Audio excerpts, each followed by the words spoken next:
Hello student, তোমরা কেমন আছো? আশা করি তোমরা সবাই ভালো আছো। প্রতাপ একাডেমি কোচিং পরিবারে তোমাদেরকে সকলকেই স্বাগত জানাই। তোমরা যারা একাদশ শ্রেণীর ছাত্রছাত্রী রয়েছো, তোমাদের জন্য আজকের আমি নিয়ে চলে এসেছি একাদশ শ্রেণীর সেকেন্ড সেমিস্টারে ইতিহাসে চ্যাপ্টার 2 অর্থাৎ দ্বিতীয় অধ্যায় পরিবর্তনশীল ঐতিহ্য। এই অধ্যায় থেকে 4টি গুরুত্বপূর্ণ 3 বা 4 মার্কসের জন্য আসতে পারে এমনই কোশ্চেন উইথ অ্যান্সার। চলো বেশি দেরি করবো না, 4টি গুরুত্বপূর্ণ কোশ্চেন উইথ অ্যান্সার আমরা দেখে নেব।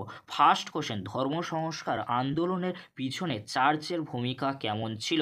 দেখে নাও তোমরা উত্তরগুলি। ফার্স্ট পয়েন্ট তোমরা কি লিখবে? চার্চগুলির দুর্নীতি। মধ্যযুগের ইউরোপে চার্চগুলি ছিল যাবতীয় দুর্নীতির কেন্দ্রস্থল। প্রচুর ভূ সম্পত্তির মালিক হওয়া সত্ত্বেও চার্চগুলিকে কোনো রকম কর দিতে হতো না। চার্চের এই বিপুল সম্পদের কারণে যাজক সহ বিভিন্ন পদ ছিল লোভনীয়। অনেক সময় যাজকরা ইনডালজেন্স নামে মুক্তিপত্র বিক্রির মাধ্যমেও অর্থ আদায় করতেন। চার্চের এই সমস্ত দুর্নীতির বিরুদ্ধে সাধারণ মানুষের মনে কিন্তু ক্ষোভ জন্মায়। পরবর্তী পয়েন্ট তোমরা কি লিখবে? পোপতন্ত্রের ক্ষমতা লিপ্সা। সমগ্র খ্রিস্টান জগতে ধর্মগুরু হওয়ায় ধর্মযাজকরা ধীরে ধীরে রাজার অভিষেক থেকে শুরু করে রাজাকে ক্ষমতাচ্যুত করা পর্যন্ত প্রতিটি ক্ষেত্রেই হস্তক্ষেপ করতে শুরু করেন। অনেক সময় যাজক রাজ নির্মাতার ভূমিকা নিতেন। পোপ ও উচ্চপদস্থ যাজকদের এই ভূমিকার বিরুদ্ধে রাজা এবং অভিজাত সামন্তরা ক্ষুব্ধ হয়। পরবর্তী পয়েন্ট কি রয়েছে তোমরা দেখে নাও। পোপতন্ত্রে অর্থ লিপ্সা। পোপরা ধীরে ধীরে অর্থলোভী হয়ে উঠেছিলেন। বিলাসবহুল জীবনযাপন, সুদৃশ্য অট্টালিকা নির্মাণ প্রভৃতির জন্য তাদের প্রচুর অর্থের প্রয়োজন হয়ে পড়ে। যাজকদের ওপর ধার্য 2 কর অ্যানেটস এবং 10th ছাড়া ফাস্ট ফুড টাইথ ইনডালজেন্স থেকে পোপদের প্রচুর অর্থ আয় হতো। পরবর্তী কোশ্চেন কি রয়েছে তোমরা দেখে নাও। নবজাগরণকালীন সময়ে মহিলাদের অবস্থা কেমন ছিল? সংক্ষেপে লেখো। উত্তরটি তোমরা দেখে নাও। নবজাগরণকালীন ইউরোপে যে স্বতন্ত্র ও নাগরিকত্ব নিয়ে যে নতুন আদর্শের সূচনা হয়েছিল, সেখানে মহিলাদের কোনো স্থান ছিল না। অভিজাত সম্প্রদায়ের অন্তর্গত পরিবারগুলোর পুরুষেরাই জনজীবনকে নিয়ন্ত্রণ করতেন এবং তারা তাদের পারিবারিক সিদ্ধান্তেরও নিয়ামক ছিলেন। কিন্তু স্বামীরা কিভাবে ব্যবসা চালাবেন সে ব্যাপারে তাদের স্ত্রীর মতামতের কোনো অধিকার ছিল না। যদিও পণ বাবদ প্রাপ্ত অর্থ পারিবারিক ব্যবসাতেই বিনিয়োগ করা হতো, প্রায় ব্যবসায়িক সম্পর্ক সুদৃঢ় করে তুলতে বৈবাহিক সম্পর্ক গড়ে তোলা হতো। পণ দিতে ব্যর্থ পিতারা মেয়েদের মাঠে পাঠিয়ে দিতেন এবং তারা সন্ন্যাসিনী হয়ে জীবন কাটিয়ে দিত।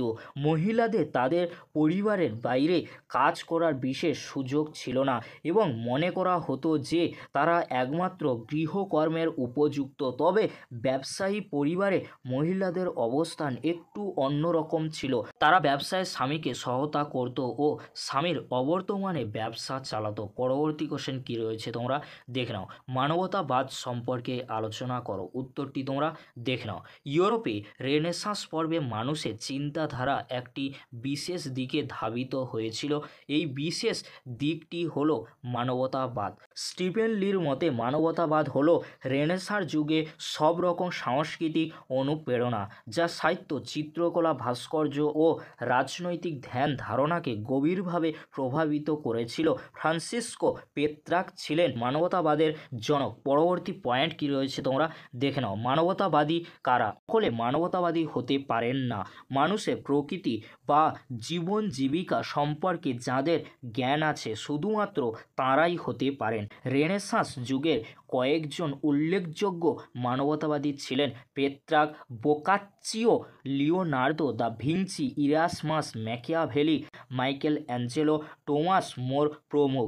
জ্ঞানের সাধক এই সকল পণ্ডিতেরা মানুষের সার্বিক কল্যাণের জন্য আজীবন কাজ করে গেছেন। পরবর্তী পয়েন্ট তোমরা কি লিখবে? মানবতাবাদের বিভিন্ন দিক।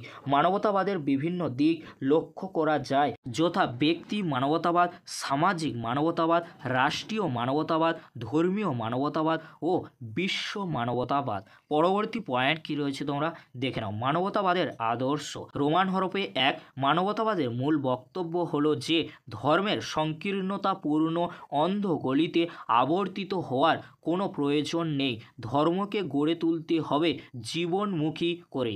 রোমান হরফে 2। মানবতাবাদ মানুষকে ধর্মীয় গোঁড়ামির মানসিক বন্দিত্ব থেকে মুক্তি দেয় এবং মুক্ত চিন্তা ও সমালোচনা করতে উৎসাহিত করে।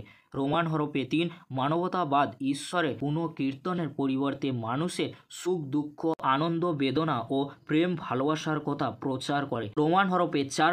মানবতাবাদ পার্থিব মঙ্গলের জন্য বিশ্বাসের পরিবর্তে যুক্তির প্রাধান্য প্রতিষ্ঠা করে। পরবর্তী কোশ্চেন কি রয়েছে তোমরা দেখে নাও, যে কোশ্চেনটি 3 মার্কসের জন্য অত্যন্ত গুরুত্বপূর্ণ রয়েছে। প্রতি সংস্কার আন্দোলন বলতে কি বোঝো? উত্তরটি তোমরা দেখে নাও। সংস্কার আন্দোলনে ফলস্বরূপ সংস্কার প্রতি আন্দোলন আরম্ভ হয়।